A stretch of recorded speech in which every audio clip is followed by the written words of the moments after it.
Hello everybody, this is Derek. Hope everyone is doing magnificent. Some things to get out of. I've been talking a lot about getting out of the dollar. Doesn't matter which dollar, whether it be the American, the Japanese yen, the euro, the Canadian dollar, the peso, the Australian dollar.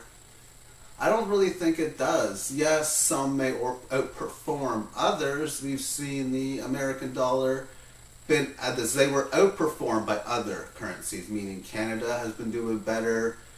If you were to have purchased Canadian dollars as an American 10 years ago and sold them today, you would have profited.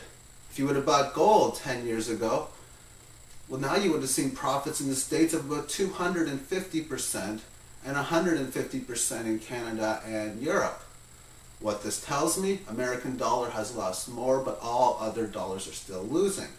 That comes with the inflationary aspect. Their prices go higher, and that means your buying power has less. So when I talk about getting out of the dollar, I mean buying real tangible assets with intrinsic value. And you look at stuff like gold and silver, you can actually hold it, see it, store it, and use it. Now, I don't know how much of gold you can use in comparison to silver. That's why I like it a lot more. And then the main one, of course, is food. And I've had people talk about gold and silver. You cannot eat gold and silver. Really? Really? Wow. Did not know that. And I'm supposing that I can't drive a bag of rice to the next town either. You know what? You're probably right about that. Meaning you don't only buy stuff to eat, but you do buy stuff to eat and other things. So food is very important. Yes, it is extremely important.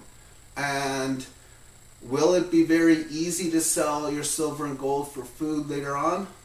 That's definitely a debatable question, but it looks like it probably will be easier, at least value-wise, to trade it compared to dollars, say in 2 years, 3 years, whatever.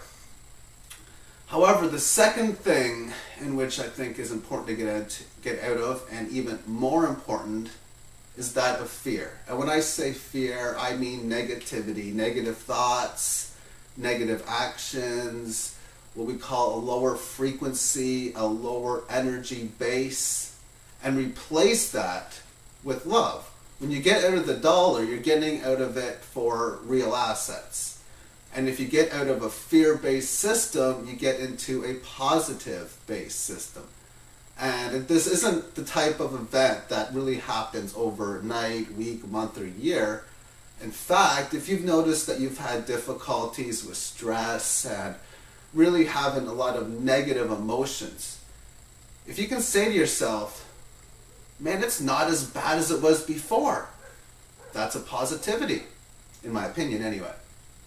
And even if you're positive, that doesn't mean that only good stuff is going to happen, because you got a core consciousness field that is bringing back both good and bad stuff, and even all your past actions you have had when they were negative are going to come back, whether it be earlier actions this year, any time in your life or previous lives can come back to negative events. But what I have noticed firsthand is that when you get into a positive mindset and bad stuff comes back, it's a heck of a lot easier to handle.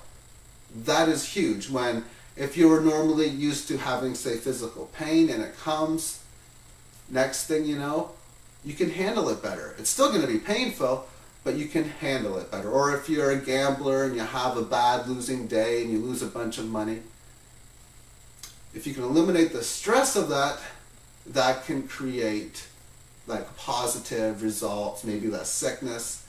Nonetheless, when thoughts create actions, and you know this information, then what I find the best is to just slowly transition yourself away from fear.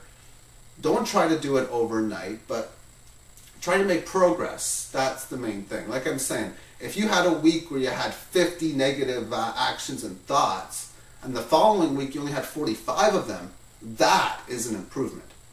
So, thank you all for watching, and have yourself a great day, everyone. Bye-bye.